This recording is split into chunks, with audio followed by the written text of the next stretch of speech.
the lovely angel. I really love him. I love his mind. He's so clever and he keeps trying to explain things to us.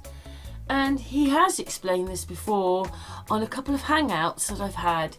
So if you imagine, so you're going to watch this video, but if you imagine that you have, say, we'll just use cogs, and you've got measurements for the cogs to work, but every time the cog is working, the measurement they've made is slightly out.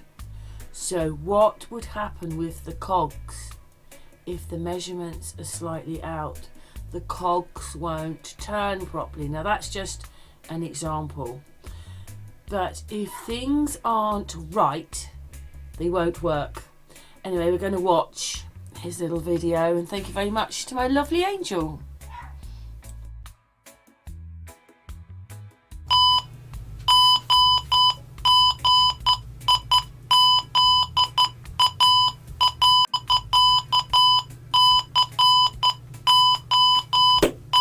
GreatGizaPyramid.com. It's hard to be on the same page when we're not even on the same foot. What do I mean by that? Well, we've been using a unit of measurement since a really long time, although it's not referenced in the Old Testament that I can see, but there are different measurements. We'll get into that. The foot. This is divided up funny, but the foot, 12 inches, right there, 12 inches.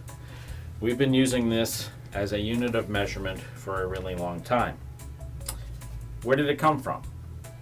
Well, I can tell you, because it's pretty dang simple. We can argue who, but let's just say a civilization of the past believed the Earth to rotate 365.222 days per cycle, per year, or whatever you wish to call it. Okay? That was a number they used. They also liked 360 degrees. So if you add those two, or multiply those two together, you get 131,479,920. That is the number of divisions along the equator, and those divisions each are referred to as a foot. Pretty simple math. Now, in 1580, we decided to track the sun. Actually, in 1580 is when the Gregorian calendar was confirmed, concreted, and declared awesome. Popped a couple of wine things, champagne maybe, I don't know. Maybe they didn't get them shipped in from France, so they may not have been champagne. Anyway, and they waved their little dongles around and decided that they were awesome, and they decided that 365.2242 cycles is what we today call a year. That's great and wonderful. It doesn't negate the fact that a civilization in the past referred to that as a year. Now, when referring to that as a year, it comes out to a very nice number, and that number we still use today. How? Because today we believe the Earth to be 40,000, was it 40,047? 41.17? I'm going to Google that real quick. Alexa, what is the CIRCUN circumference of the Earth? There we go. Now, of course, today it's telling me it in feet. It always wants to tell me it in meters. There it is, 75.17. Okay? And when you break that out into feet, doing an equation, because we measured it in meters, kilometers technically, or meters, comes out to 131,479. I think it's 704 or something like that. I had it written down. Give me a second. Here. Musical interlude. That didn't work out well. Well, we'll go back. Anyway, you can ask your magic thing to translate that. So that's what they feel. Now, what do you think? Do you think they are 200 feet off of their measurement? Or do you think that they're right and that I'm off? Well, I don't have to worry about it because I know that is how the foot was conceived. Now let's talk about the meter. We're not even on the same meter. The meter, this wonderful piece of metal right here, okay? Right there, 40 inches, 1 meter. All right? They decided, they being in 1791, that they were going to develop the meter. Now what is the meter? The meter is supposed to be the length from the pole to the equator, this line right here, okay? That's what a meter is supposed to be. It's supposed to be a division of that. It's supposed to be 1/10,000,000th. New pen.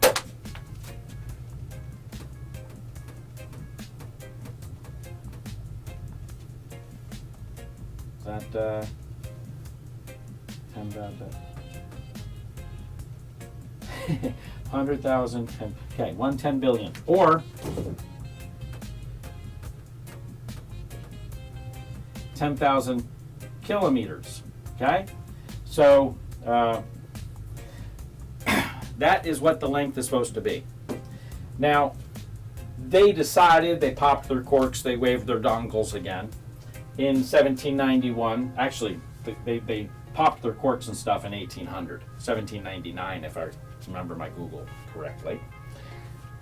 So then, a couple dozen years later, 200, we decided to actually calculate it out now that we had, you know, all this stuff up there and radio waves, and we could do more math, and we figured it out, and they found out that they were,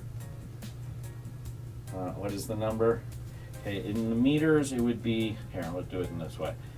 10,000.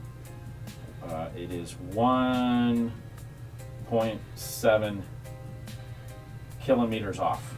1.7 kilometers off, which would be a whole bunch of meters.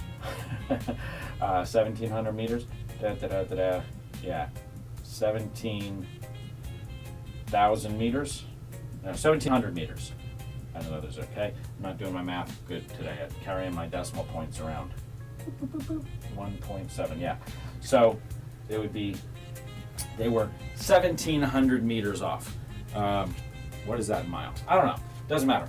It's a good distance. 1,700 meters is a good distance. But did they go back and say, hey, let's take each one of these meter things and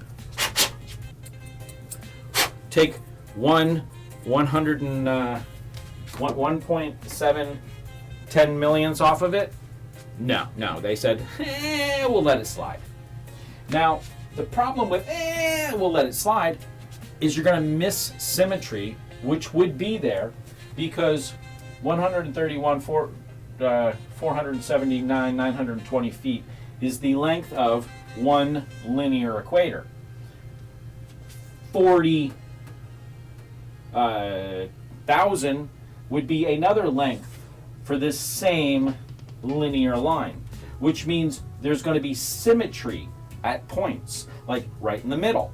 Half of that is going to be half of that, very easily. There's going to be points where there's symmetry. The symmetry is lost when we don't calculate things correctly, which means we can't directly compare it.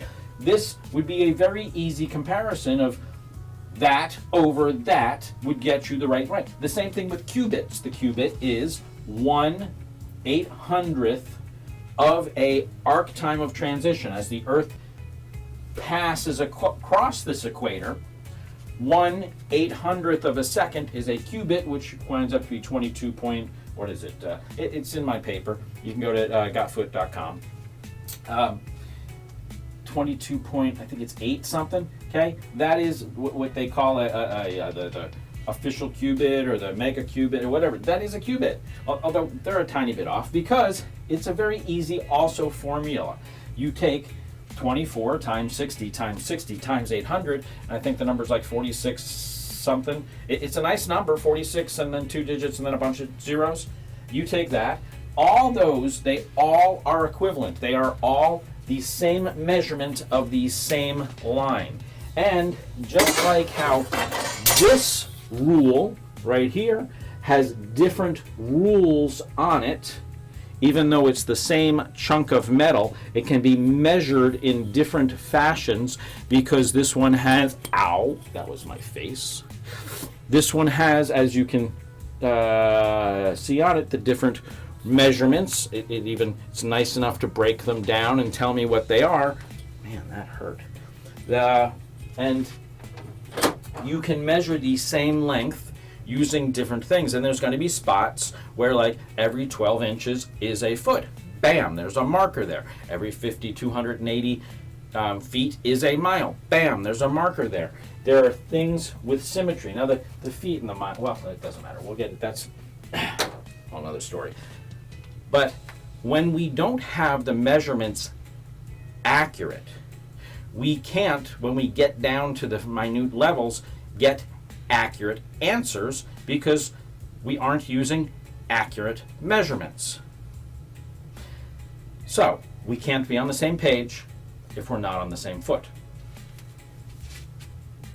I think I beat that one to a dead horse. Oh, and do we really expect to trust the people to calculate the movement of the sun when they can't even accurately calculate the meter? Come on, people. Your measurements that we use today, even the time that we use today, I can argue how it's off by a tiny bit, by the way it should be calculated, by the way it had been calculated. We have skewed everything so symmetry is lost. And believe me, I'm a man of rule.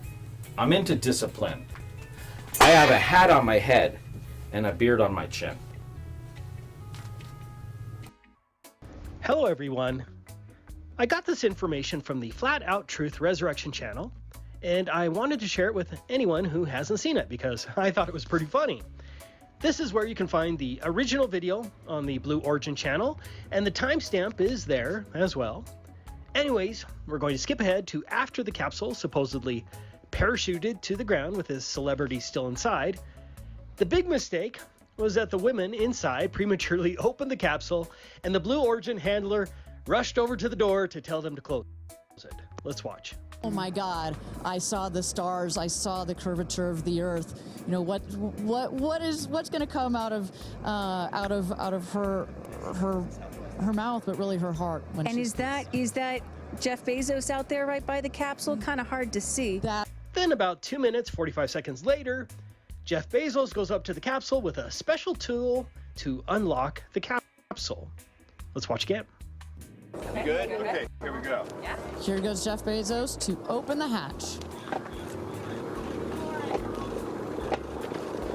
She didn't really close it again. As I have said before, if they faked one part of it, then we can rightfully assume they faked all of it. Thanks for watching.